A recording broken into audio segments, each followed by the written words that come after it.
During a podcast appearance, he mocked an Oscar-winning film, insulted its actors, and dismissed it with language that rippled through Hollywood like an earthquake. Within 2 days, more than 50,000 people signed a petition demanding that studios blacklist him. Projects quietly faded away. Meetings were canceled.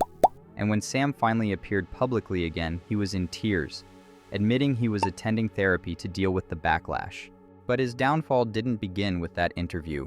It started decades earlier. Today, we uncover the truth Sam Elliott never wanted the world to know. Samuel Pack. Elliot was born on August 9, 1944 at Sutter Memorial Hospital in Sacramento, California. His father, Henry Nelson Elliott, wasn't just a government employee. He was a federal predator control specialist who spent his days tracking wolves, coyotes, and mountain lions across 47,000 miles of rugged California wilderness. His work kept him away from home for days at a time, leaving young Sam with a man who existed more in myth than reality. His mother, Glennie Sparks Elliott, was a force of her own. A 3-time Texas state diving champion, she raised Sam with the discipline of an Olympic coach. At 5:30 a.m., Sam's day began with 50 push-ups and a 2-mile run around McKinley Park. Then came timed swimming drills at the Sacramento Municipal Pool. Breakfast, homework, and even chores were measured with a stopwatch. If Sam slipped, he paid for it with punishing rounds of sit-ups or jumping jacks. It was harsh, but it shaped him into the stoic, controlled figure the world would one day recognize. Between ages 2 and 8, the Elliott family moved constantly: Modesto, Stockton, Fresno, Bakersfield, Redding, Eureka, and back to Sacramento. New towns, new schools, and no lasting friendships. But the summer trips with his father taught him courage. One memory stayed with Sam forever. While riding near Lake Tahoe, a 400-pound black bear wandered into their path. 6-year-old Sam sat still on a horse for 47 minutes while his father fired warning shots. The bear slowly disappeared into the trees. That day cemented the calmness and control Sam would later carry into every role. Although Sam excelled in sports, breaking sprint records, winning long jump competitions, and swimming extraordinary distances, acting found him by accident. When the lead in a school production of Tom Sawyer broke his leg, Sam stepped in. He memorized the role overnight and earned a standing ovation. His drama teacher, Helen Kozlowski, wrote that Sam possessed an unusual presence for someone his age. His parents ignored it. They saw no future in acting. Then everything shifted again when the family moved to Oregon. In Portland, Sam struggled with the gloomy weather and the loneliness of leaving California behind. But at David Douglas High School, he came alive. He became the best male vocalist in school, played football, ran track, and starred in school plays. His dream was to run for legendary, coach Bill Bowerman at the University of Oregon, and become one of the men of Oregon. But his academic performance collapsed and he was dismissed after just 2 terms. He tried again at Clark College in Vancouver, where he rediscovered theater. A local critic wrote that Sam Elliott should pursue acting professionally. It was the first time anyone outside his family told him he had talent. He earned an associate degree, re-enrolled at the University of Oregon, and joined Sigma Alpha Epsilon. Then tragedy hit. His father suffered a fatal heart attack in the living room. Sam was only 18. He said later that losing his father killed him inside, but it also set him free. The man who always opposed acting was gone, and Sam left college for good. In 1967, Sam drove to Los Angeles with $300 and a dream that made no logical sense. He lived in a roach-infested apartment, worked brutal construction jobs on skyscrapers, and studied acting at the Pasadena Playhouse. His roommate later said Sam cried himself to sleep, terrified that his father had been right about acting being a dead end.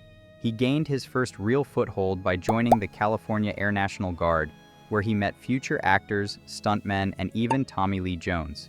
His first film appearance came in The Way West in 1967, where he forgot his one line 3 times. But he kept going.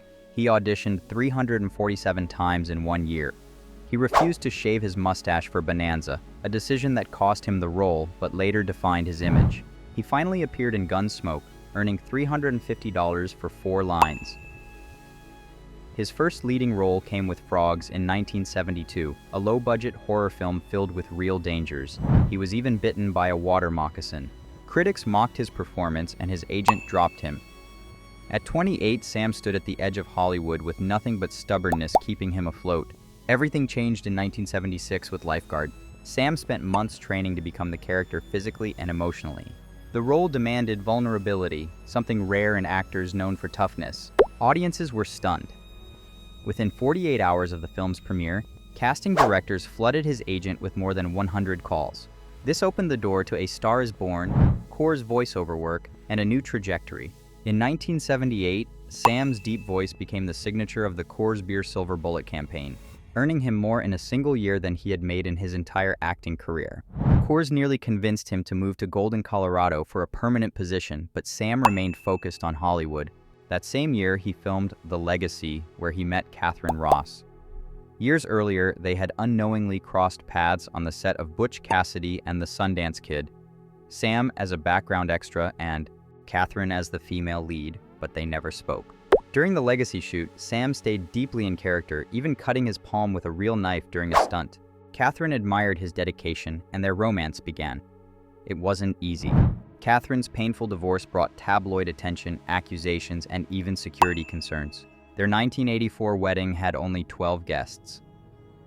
Later that same year, they welcomed their daughter, Cleo Elliott.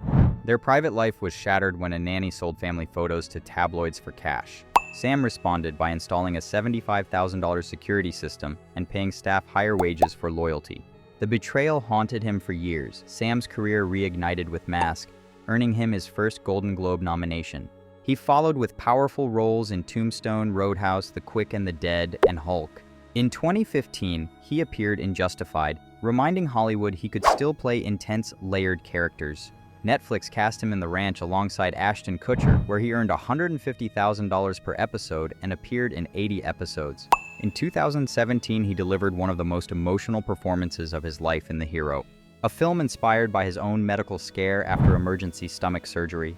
The film earned him an Independent Spirit Award nomination and revived his dramatic career once again. In 2018, A Star is Born brought him his first Oscar nomination. One emotional scene nearly broke him, but he completed it in a single unforgettable take. Then came 2022, and the comment that nearly destroyed him. During a podcast with Mark Maron, Sam criticized The Power of the Dog, mocking its portrayal of cowboys and calling the film a piece of Hollywood erupted. LGBTQ+ organizations condemned him. Studios distanced themselves. Sam later apologized through tears, admitting his words came from a place of ignorance and toxic masculinity, but forgiveness did not come easily. Sam's redemption arrived with 1883, where he played Shay Brennan, a deeply wounded Civil War veteran. The role demanded emotional depth and physical endurance, and Sam delivered. He won a SAG award and earned the respect of a new generation of viewers, yet Hollywood still rejected him.